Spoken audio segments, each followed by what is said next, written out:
డిఎస్సికి సంబంధించి test series అయితే మన యాప్లో అవైలబిలిటీలో ఉన్నాయండి. చాలా యూజ్ అవుతాయి. క్లాస్ వైజ్ లెసన్ వైజ్ ఉంటాయి.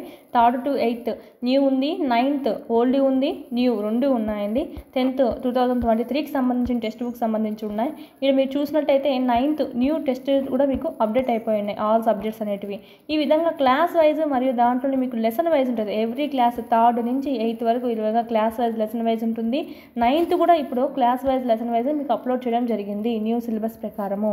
కంపల్సరీ ఇంకా ఎవరైనా పర్చేజ్ చేసుకోవాలంటే చేసుకోండి. ఎందుకంటే ఈ విధంగా లెసన్ వైజ్ అయితే ఎక్కడ మీకు ప్రొవైడ్ చేయడం లేదు. అందరూ టాపిక్ వైజ్ ఇస్తున్నారు కానీ ఈ విధంగా లెసన్ వైజ్ అయితే ఎక్కడా దొరకట్లేదు. సో ఈ అవకాశాన్ని యూజ్ చేసుకోండి. ఈ పీడిఎఫ్స్ ఏవైతే ఉన్నాయో క్లాసెస్లో చెప్పినటువంటి ఆ పీడిఎఫ్స్ కూడా ఈ టెస్ట్ల పైనే మీకు అవైలబిలిటీలో ఉన్నాయన్నమాట. 9th సంబంధించి, తెలుగు సంబంధించి okay, text book grammar part మొత్తం వీడియో గ్రామర్ పార్ట్ చెప్పాను కదా, దానికి సంబంధించి ఆ పీడిఎఫ్ నోట్స్ అనేది మీకు ఇక్కడ ఉంది. 10th సంబంధించి కూడా ఆ టెస్ట్లకు స్టార్టింగ్లోనే మీకు ఆ పీడిఎఫ్ కూడా అప్లోడ్ చేయడం జరిగింది. ఇదే విధంగా 8th సంబంధించి కూడా పీడిఎఫ్ అనేది మీకు అందుబాటులో ఉంది. అంటే గ్రామర్ పార్ట్ సంబంధించి ఆన్సర్స్ మీకు టెక్స్ట్ బుక్స్లో లేవు కదా, సో వాటికి సంబంధించినటువంటి పీడిఎఫ్స్ కూడా అందులోనే అవైలబిలిటీలో ఉన్నాయి. టెక్స్ట్ బుక్స్ కూడా లేని వాళ్ళు ఎవరైనా ఏం చేస్తారంటే మీకు క్విక్ రివిజన్కి యూజ్ అయ్యే విధంగా ఇక్కడ మనకు క్లాస్ వైజ్ 3rd నుంచి 10th వరకు ఉన్నాయండి. 3rd నుంచి 8th వరకు అయితే న్యూ సిలబస్, 9th 10th అయితే ఓల్డ్ సిలబస్తో ఉంది. మీరు ఇవి జిరాక్స్ చేయించుకోవచ్చు. జిరాక్స్ చేసుకొని ఆడ ప్యారలల్గా మీరు అక్కడ క్లాస్ కంప్లీట్ చేసుకోవడం ప్లస్ ఇక్కడికి వచ్చి టెస్ట్ సిరీస్ ప్రాక్టీస్ చేసుకోవడం చేశారంటే కనుక ఇన్ టైంలో సిలబస్ కంప్లీట్ అవుతుంది. 3rd నుంచి 10th వరకు మొత్తం కవర్ అయిపోతాయి. ఓన్లీ 199 రూపీస్తోనే ఉందండి. ఇక్కడ మీకు సైకాలజీ సంబంధించే ఓన్లీ కావాలంటే 100+ టెస్ట్లు అనేటివి ఉన్నాయి. 1000+ బిట్స్ కవర్ అవుతాయి లాస్ట్కి. ఓకే, కేవలం ₹1 మాత్రమే ఉంది. ఒకసారి పర్చేస్ చేసుకొని మీరు ప్రాక్టీస్ చేసుకోండి. ఈ 499 కోర్స్ ఏదైతే ఉందో దాంట్లో ఉన్నటువంటి టెస్ట్ సిరీస్ అవి సైకాలజీకి సంబంధించి. ఏమైనా డౌట్స్ ఉంటే కనుక వీటి గురించి 8985105456 నెంబర్కి కాల్ చేయండి. చాలా తక్కువ ప్రైస్ అని చెప్పచ్చు. 499 రూపీస్కే టెస్ట్లు ఎన్ని ఉన్నాయి తెలుసా? 1500+ టెస్ట్లు అనేటివి ఉన్నాయి. ఒకసారి చూడండి. క్లాస్ వైజ్ లెసన్ వైజ్ అన్నీ ఉన్నాయి. సైకాలజీ, విద్యా దృక్పథాలు, మెథడాలజీ, జీకే, కరెంట్ అఫైర్స్ అన్నీ అప్డేట్ చేస్తున్నాము. ఇవైతే మళ్ళీ మీకు 3rd క్లాస్లో మళ్ళీ 1st lesson, 2nd lesson, 3rd lesson ఈ విధంగా లెసన్ వైజ్ ఉంటాయి. 3rd నుంచి 8th వరకు. 9th న్యూ కూడా అప్డేట్ చేస్తున్నాం. ఒకసారి చూడండి. ఫ్రీ టెస్ట్లు కూడా చాలా వరకు వదులున్నాము. మీరు అవి రాసి నచ్చితే కనుక పర్చేజ్ చేసుకోండి. ఫస్ట్ ఆఫ్ ఆల్ అర్థాలు. మారుతం, పూల వాసనలు నింపుకున్న మారుతం మనసుకు హాయినిస్తుంది. అంటే మారుతం అంటే గాలి. నిత్యము చింతతో రగిలే మనిషికి సుఖం ఉండదు. నిత్యం చింత అంటే బాధలు లేదా ఆలోచనలు, బాధాకరమైన ఆలోచనలు ఉన్న వాళ్ళకి సుఖం అనేది ఉండదంట. మనం చేసే మంచి పనుల వల్ల స్థిరమైన పేరు సంపాదిస్తాం. స్థిరమైన అంటే శాశ్వతం. ఎవరైతే తమ మానసమును అదుపులో పెట్టుకుంటారో వాళ్ళే గొప్పవాళ్ళు అవుతారు. అంటే మనస్సు, మానసము అంటే మనస్సు. ఎవరైతే వాళ్ళ మనస్సును అదుపులో పెట్టుకుంటారో వాళ్ళే గొప్పవాళ్ళు అవుతారు. క్రూరులతో స్నేహం ప్రాణానికే ప్రమాదం. క్రూరులు అంటే దయలేని వాళ్ళు. దయలేని వారితో స్నేహం అనేది ప్రాణానికే ప్రమాదం. క్రింద ఒకే అర్థాన్ని ఇచ్చే పదాలని మనం గుర్తించాలి. అంటే పర్యాయ పదాలు ఒకే అర్థాన్ని ఇస్తాయి. నానార్థాలు అయితే నానా రకాల అర్థాలు ఇస్తాయి. అభ్రములు, వర్షిస్తే పంటలు పండుతాయి. అభ్రములు అంటే ఏంటివి? ఇక్కడ ఏమి వర్షిస్తే పంటలు పండుతాయి? లాజిక్గా అయినా చూసుకోండి, సెంటెన్స్ చదవండి. మేఘం అండి. అభ్రములు అంటే మేఘం. జలధరముల కోసం రైతులు ఎదురు చూస్తారు. అంటే మేఘాల కోసం రైతులు ఎదురు చూస్తారు. ఆకాశంలో మేఘములు కదులుతుంటే చూడముచ్చటగా ఉంటుంది. అభ్రములుకి పర్యాయ పదాలు జలధరము, మేఘములు. నెక్స్ట్ యుద్ధం, సమరం, పోరు ఇవన్నీ మనకు సమానార్థాలు. ఇవి ఈజీగా కనుక్కోవచ్చు. ఆకాశం చుక్కలు చూసుకుందాము. చుక్కలు, తారలు, నక్షత్రాలు ఇది మనకు సమాన అర్థాలు ఇచ్చేటివి. కోరికలు శోకానికి మూలం. దుఃఖానికి దూరం అయితే సంతోషం దగ్గర అవుతుంది. శోకం, దుఃఖం, ఏడుపు. ఏడుస్తూ కూర్చుంటే గెలుపు దూరం అవుతుంది. శోకం, దుఃఖం, ఏడుపు.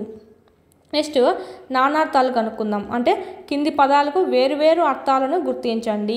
దిక్కు, దిక్కుకు నానార్థం చూసినట్టయితే దిశ, ఉపాయం, మార్గం. వర్షం, వాన అనైనా అంటాం, సంవత్సరమైనా యూజ్ చేస్తాం. నామము అంటే పేరు, బొట్టు. వాహిని అంటే నది, సైన్యం. వాహిని అంటే నది మీనింగ్లో కూడా వాడతామండి. లోకం అంటే జగత్తు, చూపు, గుంపు. లోకం అంటే జగత్తు, చూపు, గుంపుకు కూడా వాడతాం. చూసుకోవాలి, చాలా కొత్త పదాలు అనేటివి వస్తాయి ఇక్కడ మీకు. 9th 10th గ్రామర్ వరకు మోస్ట్ ఇంపార్టెంట్, కంపల్సరీ వస్తాయని చూసుకోవాలి. టెట్కి 8th క్లాస్ గ్రామర్ అయితే లాస్ట్ పేజ్లో ఏమైతే ఉన్నాయో దాంట్లో నుంచి ఒక 3-4 బిట్స్ అనేవి వచ్చాయి. సో అదేవిధంగా 9th 10th కూడా చూసుకోండి, గ్రామర్ పార్ట్ నుంచే వస్తాయి. నెక్స్ట్ చూద్దాం. ఇక్కడ ప్రకృతి వికృతులకు సంబంధించి రాయాలి. అగ్ని, అగ్గి, సింహం, సింగం, రాక్షసి, రక్కసి, కార్యము, కర్జము, మేఘము, మెయిలు. ఇది చూడండి కొత్త పదం ఇక్కడ, మేఘాలు. మేఘముకి ప్రకృతి వికృతి ఏమిటి అంటే మెయిళ్ళు. ఓకే, చూసుకోవాలి, కొత్తగా ఉంది. లా కూడా కుంటులా పెట్టాలి, మామూలులా కాదు. నెక్స్ట్ సందులు చూద్దాం. గుణసంధి ఇచ్చారు ఇక్కడ. అకారానికి ఈ, ఊ, రూలు పరమైతే అవి వరుసగా ఏమొస్తాయి? ఏ అంటే ఆ ప్లస్ ఈ ఏమవుతుంది? ఏ అవుతుంది. ఆ ప్లస్ ఓ వస్తుందంటే ఆ ప్లస్ రు అర్ర అవుతుంది. ఆర్ కాదు, అర్ర. ఒకటో ఆ పెట్టాలి ఇక్కడ. ఓకేనా. వృద్ధి సందులో ఆర్ వస్తుంది, వృద్ధి సందులో అయితే ఆర్ అని వస్తుంది. ఇక్కడ గుణ సందులో అయితే అర్ర, ఒకటో ఆ పెట్టాలి. ఏ ఓ అర్లు ఆ ఏకాదేశంగా వస్తే దాన్నే మనం గుణసంధి అని చెప్పి అంటాం. సో చూసుకుందాం. రాజేశ్వరి, రాజా ప్లస్ ఈశ్వరి, ఆ ప్లస్ ఈ వచ్చింది.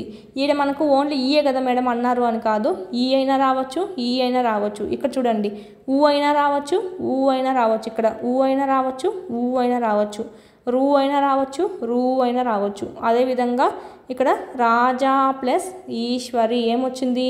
ఓ రావాలి, సారీ ఏ రావాలి, ఏ. సో రాజేశ్వరి, ఆ ప్లస్ ఈ కలిసిపోయి ఏ అనేది రావాలి. ఓకే, రాజేశ్వరి. ఇది మనకు తెలిసిందే. సో జస్ట్ చూసుకుంటూ వెళ్ళిపోదాం. పరోపకారం, పరా ప్లస్ ఉపకారం, పరోపకారం. ఇది కూడా గుణసంధి. మహా ప్లస్ ఋషి. మహాని విడదీసేటప్పుడు హాకు దీర్ఘంగా విడదీయాలి, మోస్ట్ ఇంపార్టెంట్. మీకు ఆప్షన్స్లో ఓన్లీ హా ఇట్లా ఇస్తాడన్నమాట, విడదీయదే దీర్ఘం లేకుండా. సో రాంగ్ అవుతుంది. విడదీసేటప్పుడు మహా అని విడదీయాలి, అంటే హాకు దీర్ఘంగా విడదీయాలి. సేమ్ గుణసంధి. నూతనోత్సాహం, నూతన ప్లస్ ఉత్సాహం, నూతనోత్సాహం ఓ అనేది వస్తుంది. సో ఇది కూడా మనకి గుణసంధి. సమాసాలు. కర్మధారయ సమాసం అండి.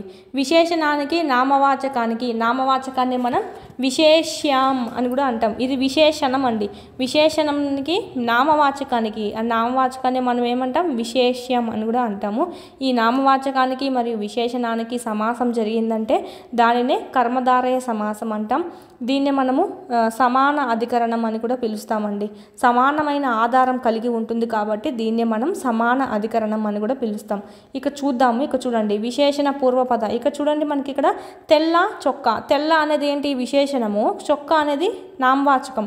విశేషణానికి నామవాచకానికి మధ్య జరుగుతుంది. సో అందుకే ఇది మనకు కర్మధారయ సమాసం కిందికి వస్తుంది. ఇక్కడ మనం చూద్దాం, విశేషణ పూర్వపద అవుతుందా, విశేషణ ఉత్తరపద అవుతుందా. ఇక్కడ మెయిన్ విశేషణం తీసుకోవాలి. ఎక్కడ ఉంది విశేషణము? తెల్ల చొక్కాలో తెల్ల అనేది ఏంటి? విశేషణం. ఎక్కడ ఉంది? ఇది పూర్వపదము, ఇది ఉత్తర పదము. సో పూర్వపదంలో ఉంది కాబట్టి విశేషణ పూర్వపద కర్మధారయ సమాసము. ఇక్కడ మనకు ఒకవేళ విశేషణం అనేది ఇక్కడ ఉండింది అనుకోండి ఉత్తర పదంలో, విశేషణ ఉత్తర పద అవుతుంది. సో ఈ విధంగా తెల్ల చొక్కా ఎలా విడదీస్తామంటే తెల్లనైన చొక్కా. విశేషణం పూర్వపదంగా ఉంటే ఆ సమాసమే విశేషణ పూర్వపద కర్మధారయ సమాసం. ఓకేనా. ఇది మనకు నెక్స్ట్ ఇంకా చూద్దాము. పాత రోజులు, పాతవైన రోజులు. సేమ్ విశేషణ పూర్వపద. మంచి దారి, మంచిదైన దారి. కొత్త పుస్తకం, కొత్తదైన పుస్తకం. నల్ల పూసలు, నల్లవైన పూసలు. కొత్త కోక, కొత్తదైన కోక. ఎర్ర గులాబీ, ఎర్రనైన గులాబీ. లేత మొగ్గ, లేతదైన మొగ్గ. ఇవన్నీ మనకు విశేషణాలే. పాత, మంచి, కొత్తదైన, నల్లదైన, కొత్తదైన, ఎర్రైన, లేతైన. ఇవన్నీ మనకు విశేషణం పూర్వపద ప్లేస్లో ఉంది కాబట్టి, ఫస్ట్ ప్లేస్లో ఉంది కాబట్టి విశేషణ పూర్వపద. విశేషణ ఉత్తరపద చూడండి, ఇక్కడ మనకి లాస్ట్లో ఉంటుందన్నమాట. అంటే కపోత వృద్ధము అంటే ఏంటి? వృద్ధమైన కపోతము అంటే ముసలిదైపోయిన కపోతము అనే మీనింగ్లో వస్తుందన్నమాట. ఇక్కడ వృద్ధమైన అంటే మనకి ఇక్కడ విశేషణం ఎక్కడ ఉంది? ఉత్తర పదలో ఉంది. సో ఇది విశేషణము. కపోతం విశేషణం అనేది మనకి ఉత్తర పదలో ఉంది. కపోతం అనేది నౌను, నామవాచకం. విశేషణం అనేది ఉత్తర పదంలో ఉంది కాబట్టి విశేషణ ఉత్తర పద కర్మధారయ సమాసం. తమ్ము కొర్రలు, తమ్ము కుర్ర, కుర్రవైన తమ్ములు, కుర్రవైన తమ్ములు, కుర్రవైన అనే మీనింగ్లో వస్తుంది. తమ్ములు అంటే ఏంటంటే తామర పువ్వులండి. నెక్స్ట్ కవి శ్రేష్ఠుడు, శ్రేష్ఠుడైన కవి. నెక్స్ట్ ముఖ పద్మము, ముఖమనే పద్మము, ఈ విధంగా అయినా రాయవచ్చు. ఇలాగైనా మనకు పద్మము ముఖ పద్మము అన్నారు కదా, పద్మం వంటి ముఖము అనైనా రాయొచ్చు. పద్మం వంటి ముఖము, ఇది మళ్ళీ విశేషణం కాదండి, ఇక్కడ విశేషణం ఏం లేదు. ముఖమనే పద్మము, ముఖ పద్మము. ఇక్కడ పద్మంతో ముఖాన్ని పోల్చారండి, పద్మంతో ముఖాన్ని పోల్చారు. పోలిక వచ్చిందంటే ఏం చెప్పాము, ఉపమాన ఉపమేయం గుర్తున్నాయా, అవి మనకు ఉపమాలంకారంలో యూజ్ చేస్తాము. సో ఉపమానంని తీసుకుంటాం. ఇక్కడ దేన్ని పోల్చారు, పద్మాన్ని పోల్చారు ముఖంతో. అంటే ఆ మొహం అనేది పద్మంగా ఉందంట, పద్మం వంటి ముఖము, మొహం అనేది పద్మంలాగా ఉంది అని. సో ఇప్పుడు పద్మం అనేది ఉపమానం అవుతుంది, దీంతోనే పద్మంతోనే కదా పోలుస్తున్నాం ఆ మొహాన్ని. సో ఉపమానం ఎక్కడ ఉంది, పూర్వపదలో ఉందా ఉత్తర పదలో ఉందా, ఉత్తర పద ప్లేస్లో ఉంది. ఇది పూర్వపద ప్లేసు, ఇది ఉత్తర పద ప్లేసు. సో ఇది మనకి ఏమవుతుందంటే ఉపమాన ఉత్తర పద కర్మధారయ సమాసం. ఇక్కడ ఇచ్చారు కదా అని చెప్పి ఇవి అన్నీ మీరు విశేషణ ఉపమాన విశేషణ ఉత్తర పద అని అనుకోవద్దు. ఇక్కడ మనం చూసుకోండి, ఇక్కడ విశేషణం ఏం లేదు, పోలిక అనేది ఉంది. ముఖ పద్మము, ముఖమనే పద్మము లేదా పద్మం వంటి ముఖము. ఓకేనా. ఇక్కడ మనకు ఉపమాన ఉత్తర పద కర్మధారయ సమాసం. కార్మిక వృద్ధుడు, వృద్ధుడైన కార్మికుడు. ఇక్కడ మనకి విశేషణం ఎక్కడ ఉంది, ఉత్తర పద ప్లేస్లో ఉంది. వృక్షరాజము, వృక్షరాజము, రాజ్యము కాదు, ఇక్కడ రాజము అంటే ఏంటంటే శ్రేష్టము అనే మీనింగ్లో వస్తుందండి, అంటే శ్రేష్టమైన వృక్షము అని. ఓకేనా. ఇక్కడ రాజము అంటే శ్రేష్టము అని అర్థము, శ్రేష్టమైన వృక్షము. ఇక్కడ మనకి శ్రేష్టమైన అంటే ఏంటి, విశేషణం ఉత్తర పద ప్లేస్లో ఉంది కాబట్టి విశేషణ ఉత్తర పద కర్మధారయ సమాసం. ఇది ఒక్కటే ఉపమాన ఉత్తర పద కర్మధారయ సమాసం. ఇంకా ఇవన్నీ మనకు విశేషణ ఉత్తర పద కర్మధారయ సమాసం కిందకే చూసుకుంటాం. ఇక్కడ చూడండి, విశేషణ ఉభయ పద అంటే రెండు ఏమవుతాయంటే రెండు విశేషణాలే అవుతాయన్నమాట. ఇక్కడ ఉభయ పద అంటే రెండు, పూర్వపదము ఉత్తర పదం రెండు అని, ఉభయము అంటే రెండు అని చెప్పి మనం చూసుకుంటాం. శీతోష్ణం, శీతము ఉష్ణము, ఇది విశేషణమే ఇది విశేషణమే, రెండు ప్లేస్లోనూ అదే ఉంది కాబట్టి విశేషణ ఉభయ పద. నెక్స్ట్ చూద్దాం, మృదు మధురం.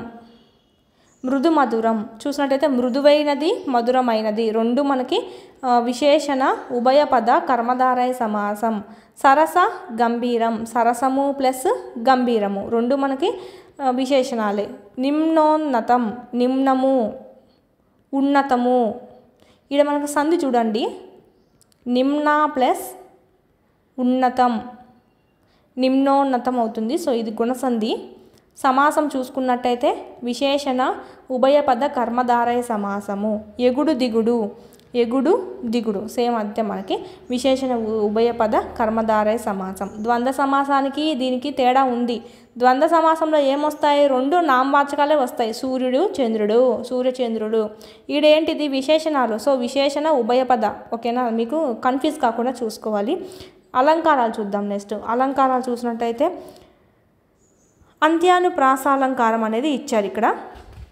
అంటే లాస్ట్లో మీకు ప్రాస అనేది కలిగి ఉంటుంది. భాగవతమున భక్తి, భారతములో యుక్తి, రామకథయే ముక్తి, తీక్ తీక్ తీ. ఓకేనా, ఇక్కడ ప్రాస అనేది కలిగి ఉంటుంది. అంత్య అంటే ఏంటి, లాస్ట్లో ప్రాస కలిగి ఉండడం. ఓకేనా, లాస్ట్లో మనకి ప్రాస కలిగి ఉండడం. ఓకేనా.